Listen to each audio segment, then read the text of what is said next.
अस्सलाम वालेकुम प्यारे बच्चों, आपका Urdu teaching with MK channel में स्वागत है। आज एक और उर्दू ग्रामर के टॉपिक के साथ में आपसे रूबरू हूँ। आज टॉपिक है इल्म बदी। इल्म बदी किसको कहते हैं? इसको हिंदी में हम कहते हैं अनोखा ज्ञान, और इंग्लिश में उसको क्या कहते हैं? यूनिक नॉलेज है। क्या कहते हैं? Unique knowledge. इसके बारे में पढ़ेंगे। उसके साथ में अपन पढ़ेंगे सनत तजनीस है, इस्तिकाक है, शियातुल अदाद है, तरशी है, तजनीस है, इहाम है, लफो नसर है, तलमी है, मरातुल नज़ीर है, मुगालबा है वगैरह की तारीफ़ें हैं। इनको जो है इनकी तारीफ़ें मिसालों के साथ में आसान तरीके से समझेंगे कि कौन से जो है कलाम में किस जगह कौन सी मुगालबा जो इल्म बदी है, जिसको हम हिंदी में ये भी कह सकते हैं शब्द शक्ति, या इसको ये कहें कि ज्ञान की शक्ति, या ये कहें कि ज्ञान मौलिक ज्ञान।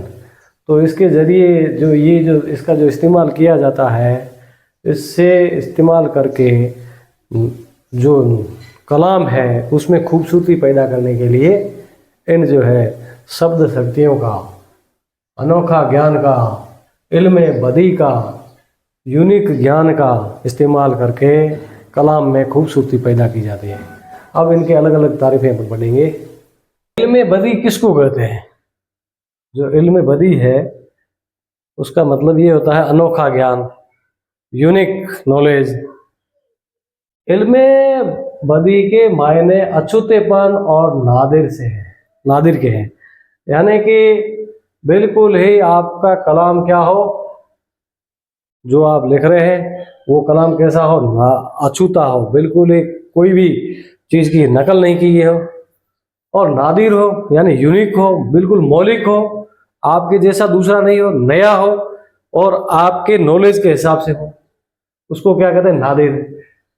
इल्म बदी तहरीर या कलाम में अछूतापन पाया जाता है, और इल्म बदी जब इस्तेमाल करते हैं तो उसमें कि उस कलाम के अंदर क्या पाया जाता है?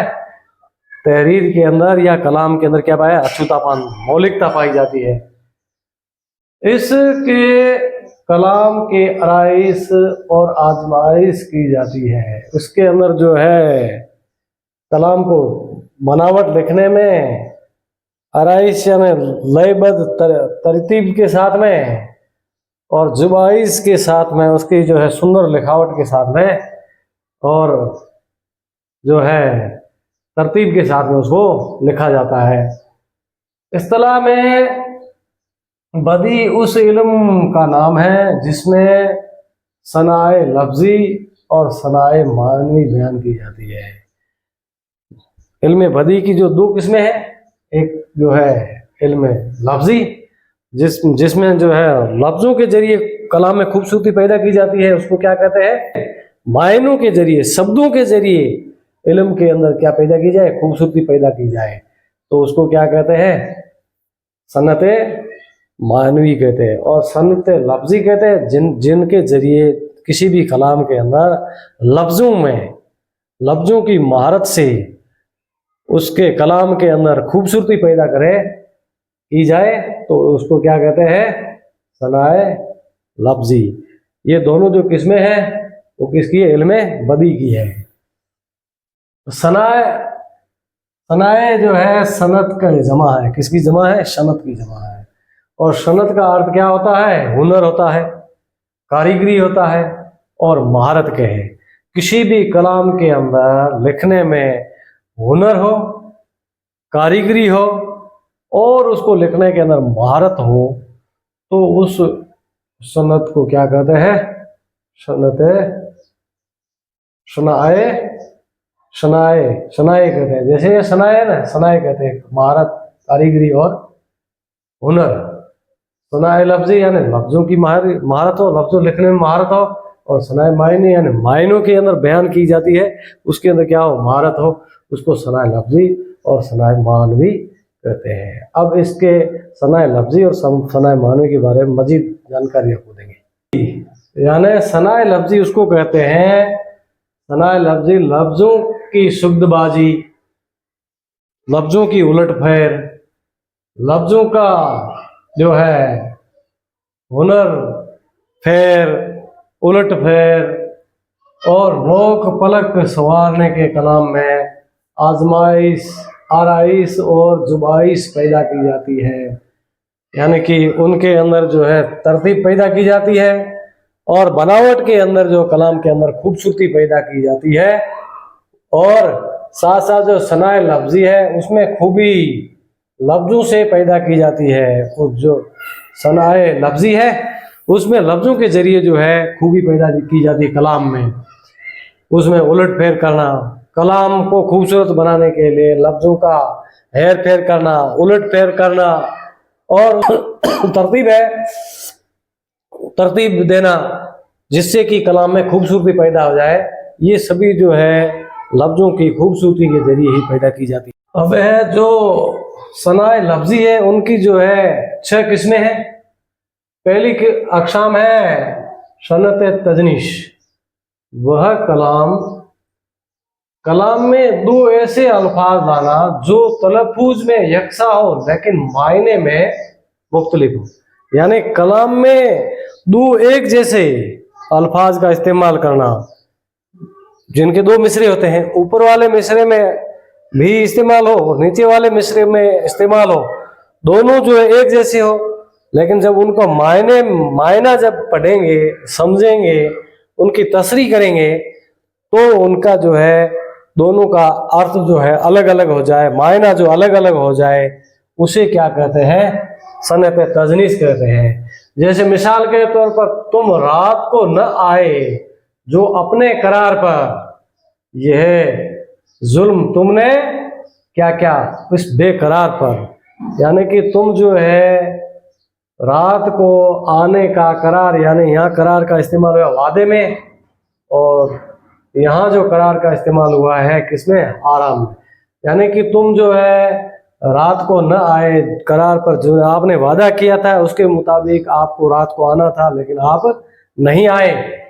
यह जुल्म तुमने क्या क्या इस बेकरार पर, इस जो है बेकरार इंसान के ऊपर। अगली किस्म है सनत इस्तकाक। सनत इस्तकाक देते हैं। सनत इस्तकाक किसको कहते हैं, कलाम में ऐसे अल्फाज आना जो एक ही मादा और मस्दर, एक ही मादे और मस्दर से मुस्तलिक हो। मादा और मस्तरद कहते हैं उसको, क्या कहते हैं उसको, जो है हम कहते हैं सनत इस्तकाक कहते हैं। मिसाल के तौर पर वक्त की लो गैर फानी है और हुर्फ मिटते हैं नहीं मिटाने से। यानी जो वक्त है उसकी लो जो है गैर फानी है, मिटने वाली नहीं है। गैर फानी यानी मिटने वाली नहीं है और हुर्फ मिटने में नहीं मिटते हैं। और जो है ये हुरूफ जो है मिटने से जो है मिटता नहीं है। इसमें जो है मुज़करा बाला में अल्फाज में मिटते और फिर मिटने का इस्तेमाल हुआ है। यहाँ हुआ है ना हुरूफ मिटते नहीं मिटने से, और जो है मिटाने से ये हुरूफ जो है मिटते नहीं है। इसलिए ये दोनों जो है इनका और मादा और मस्दर दोनों का क्या है, मादा और मस्दर कहते हैं। दोनों की मेला बनावट क्या है, यानी कि किस अल्फाज में दोनों अल्फाज निकले तो वो क्या है, मिटना। इस मिटना है जो 2 अल्फाज हो और उन दोनों का मादा मस्दर दोनों का एक हो तो उसको कहते हैं सनत इस्तकाक कहते हैं। जैसे कलाम में ऐसे अल्फाज आना जो एक ही मादे और मस्दर के हो, जिनका मादा और मस्दर यानी बनावट और जो लिखावट है दोनों एक ही अल्फाज से निकली हो, तो उसको क्या कहते हैं, सनत इस्तकाक कहते हैं। मिसाल के तौर पर वक्त की लो गैर फानी है, मिटने वाली नहीं है, कभी भी वक्त की चलने की जो प्रवाह है कभी मिटने वाली नहीं है, हरफ मिटते नहीं मिटाने से। यहाँ जो है दो मसदर का इस्तेमाल हुआ है, मिटते और मिटाने।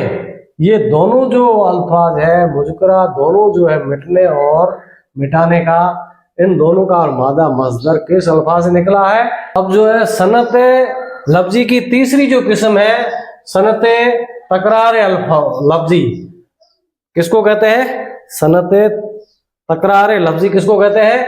कलाम में एक ही लफ्ज को दो बार लाना, मसलन यानी एक ही अल्फाज को दो दो बार इस्तेमाल करना, उसको क्या कहते हैं?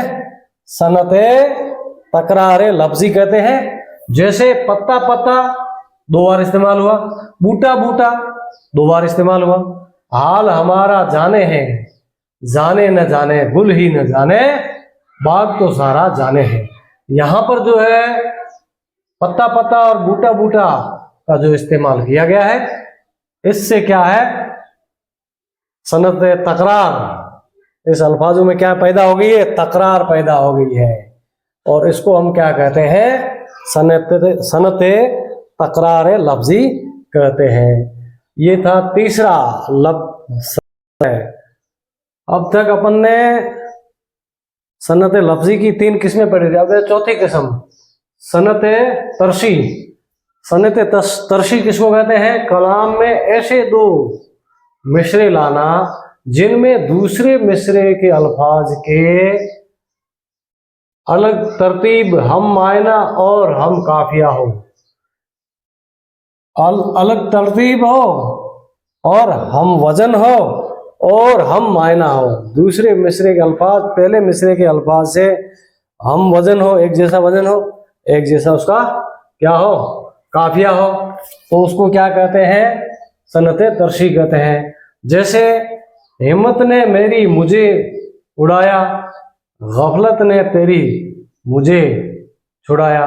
यहाँ पर हिम्मत का काफिया क्या है? नीचे गफलत है, ऊपर ने है तो नीचे ने है, ऊपर मेरी है तो नीचे क्या है? तेरी है, ऊपर मुझे है तो नीचे मुझे है, ऊपर उड़ाया है तो नीचे क्या है? छुड़ाया है।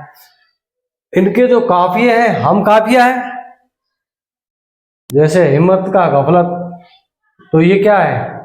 त और त, तो ये क्या काफिये क्या है? मिलते जुलते हैं। ने है तो ने है, मेरी है तो तेरी है, तेरी है, ठीक है, मुझे है या मुझे है, उड़ाया है तो छुड़ाया है यहाँ। और वजन भी एक जैसा है, जैसे हिम्मत है और इसका जो है नीचे वाला जो मिसरा है गफलत है, जितने इसमें लफ्ज है उतने ही इसमें है। आप कहोगे यहाँ तो हिम्मत में तीन है, यहाँ जो है मीम के ऊपर क्या है? तस्दीद है। जिस अल्फाज के ऊपर तस्दीद होता है उसको जो है दो बार बोला जाता है, इसीलिए जो है हिम्मत के कितने अल्फाज हुए?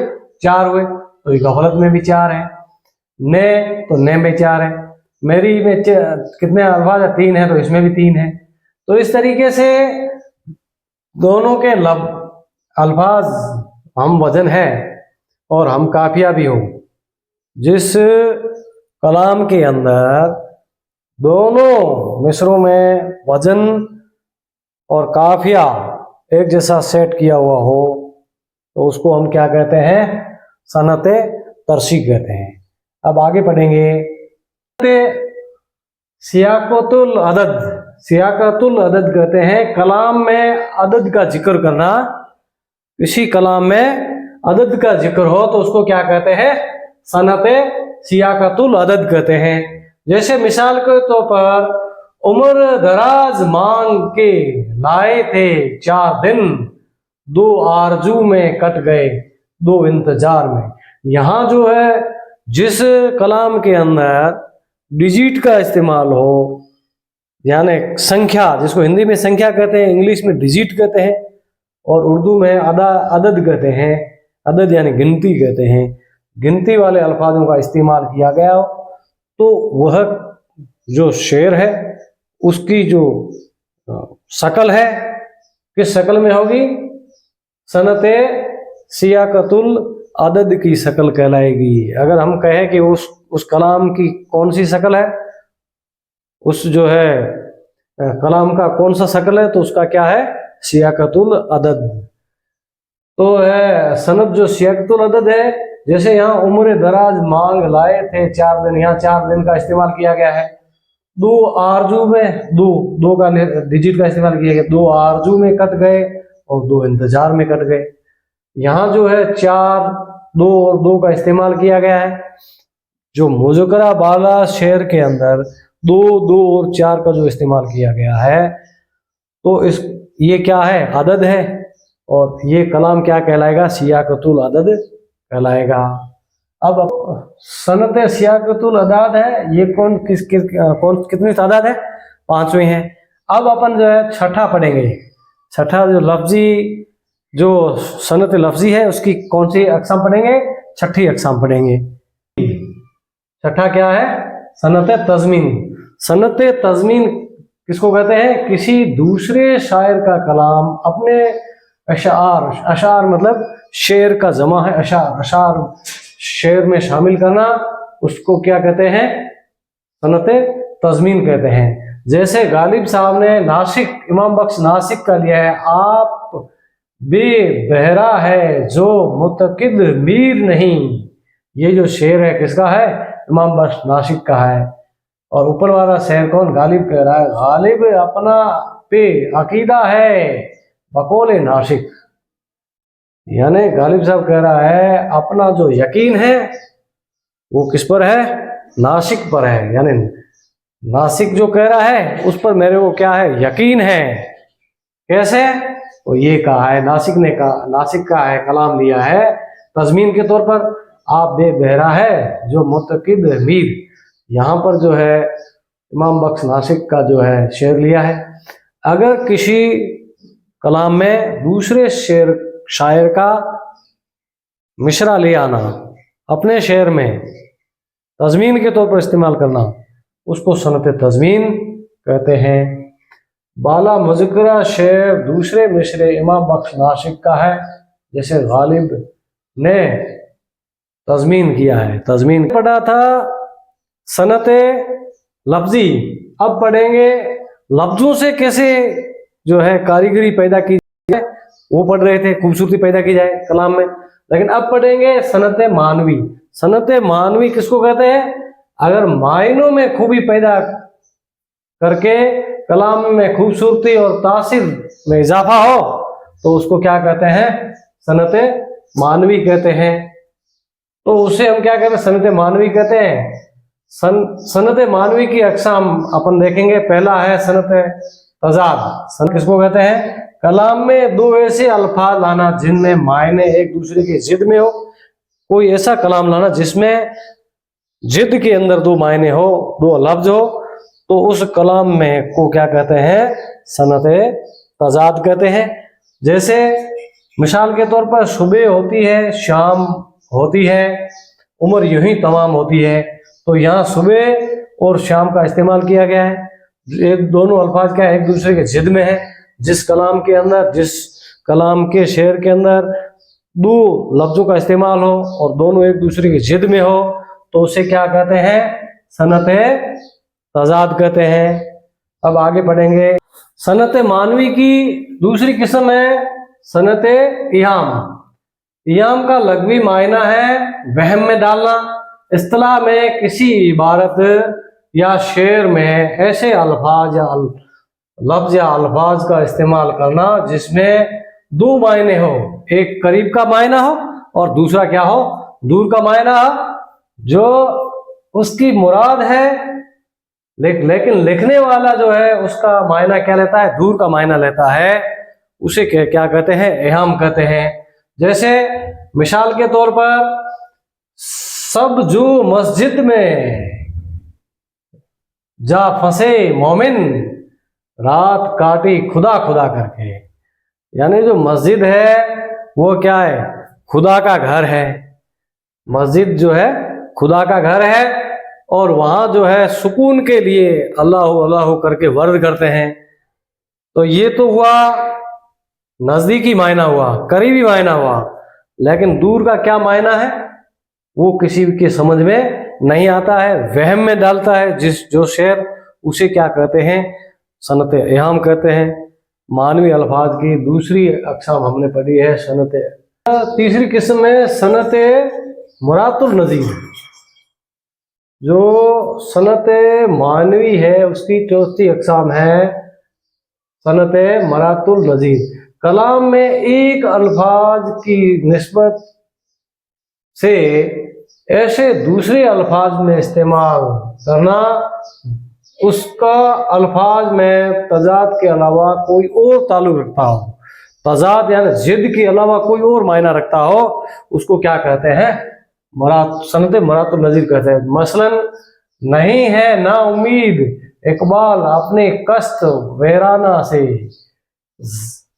जरा नम हो तो यह मिट्टी बड़ी जरखेज है। साकी, यहाँ जो अल्फाज इस्तेमाल किए गए हैं, मिट्टी है, जरखेज है, शाकी है, इन अल्फाजों का जो इस्तेमाल किया गया है, इनका ताल्लुक किससे है? खेती से है। इसीलिए यह जो सनत है, सनत मुरातुल नज़ीर की अक़साम है। ऐसी अक़साम जिस ऐसे अल्फाजों का इस्तेमाल किया गया हो जिसका ताल्लुक खेती से हो, उस सनत को सनत मुरातुल नज़ीर कहते हैं। सनत मानवी की चौथी अक़साम है सनत लफ़ व नसर। लफ़ व नसर कहते हैं कलाम में पहले दो या दो से ज़्यादा चीज़ों का जिक्र किया जाए। पहले जो कलाम है उसमें दो या दो से ज़्यादा चीज़ों का जिक्र किया जाए और फिर उनसे मुनासिबत ताल्लुक़ रखने वाली उतनी ही चीज़ों का जिक्र किया जाए, जो दूसरे मिसरे में भी उतनी ही चीज़ों का जिक्र किया जाए। पहले कलमे में जिन चीज़ों का जिक्र किया जाए उसको क्या कहते हैं? लफ़ कहते हैं। और दूसरे में जिन चीज़ों का किया जाए, जिक्र किया जाता है, उसको क्या कहते हैं? नसर कहते हैं। लफ़ कहते हैं फसाना, नसर कहते हैं सुलझाना। पहले फसाना, किसी कलाम में ऐसे अल्फाजों का इस्तेमाल करना कि समझ में नहीं आए, फिर उसकी जो है खुलासा कर देना ताकि उसका पूरा अर्थ निचोड़ आ जाए। जैसे मिसाल के तौर पर, तेरे आज़ाद बंदों की न ये दुनिया और न वो दुनिया।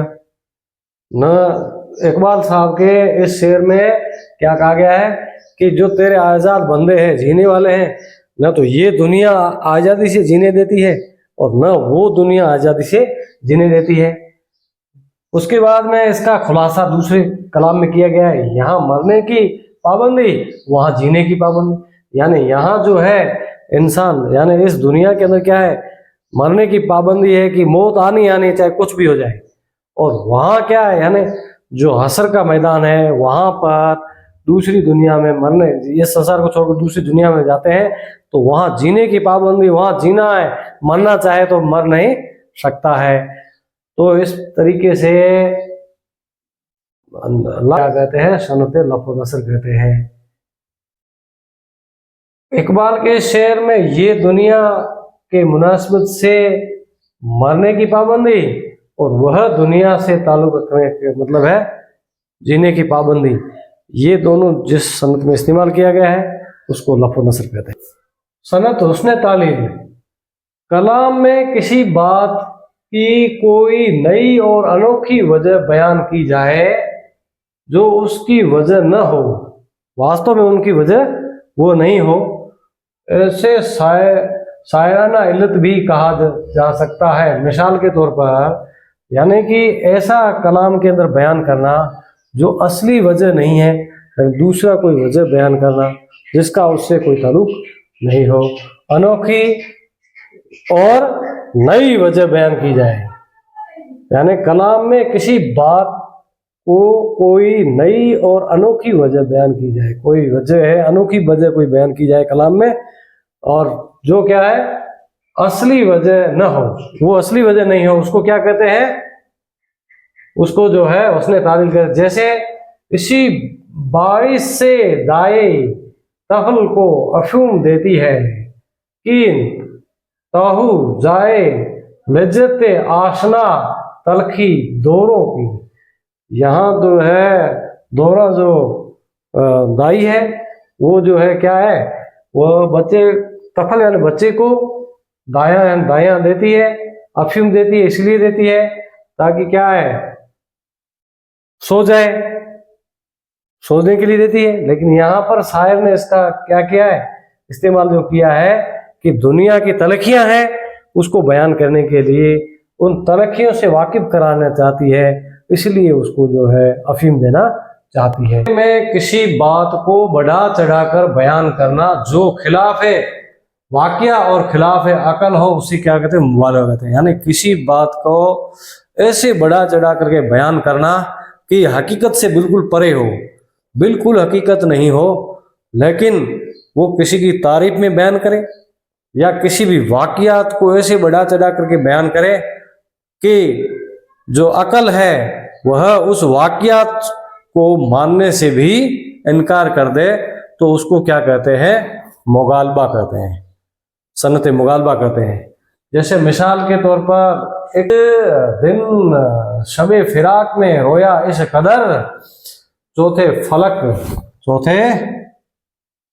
फलक पे पहुंचा था पानी कमर कमर। शायर कह रहा है कि ये जो शायर जो कह रहा है वो ये कह रहा है कि मैं शबे फिराक यानी जुदाई की रात में इतना रोया था कि मेरे रोने से जो चौथा आसमान है वहां पर कमर कमर तक पानी पहुंच गया था। क्या ऐसा सच हो सकता है? सच नहीं हो सकता है, क्योंकि रोने से, आंसुओं से कभी इतना बड़ा पानी जो है इतनी ऊंचाई तक नहीं पहुंच सकता। तो ऐसा बयान करना, झूठ बयान करना कि अकल भी नहीं माने, तो उस कलाम को क्या कहते हैं, मुगालबा कहते हैं। ऐसा कोई भी कलाम आए तो वह जो है किस दर्जात में आएगा, वह सनत बदाई के जो है सनत लफ्जी के जो है सनत मुगालबा में आएगा। 7वां टॉपिक है सनत तजाइल इरफाना। सनत तजाइल इरफाना कहते हैं जब कलाम में किसी चीज का इल्म जानबूझकर होने के बावजूद भी ला इल्मी का इजहार करे। किसी भी कलाम में किसी भी चीज के बारे में इल्म होने के बावजूद भी उस चीज का वजह, उस चीज का कारण जो है उसकी ला इल्मी का इजहार करे, तो उसको क्या कहते हैं, सनत तजाइल इरफाना कहते हैं। मिसाल के तौर पर मौत का एक दिन है, मौत जो है उसका क्या है, मौत का एक दिन मोइन है, मौत आना तय है, बिल्कुल शाश्वत सत्य है, यूनिवर्सल ट्रूथ है कि मौत तो आएगी। उसके बावजूद भी मेरे को रात भर नींद क्यों नहीं आ रही है, ये मेरे को मालूम नहीं है। कलाम में तो ये लाइल्मी का इजहार कर रहा है, लेकिन वास्तव में क्या कारण है वो उनको खुद को पता है। उसके बावजूद भी कलाम में अगला है सनत तालमी।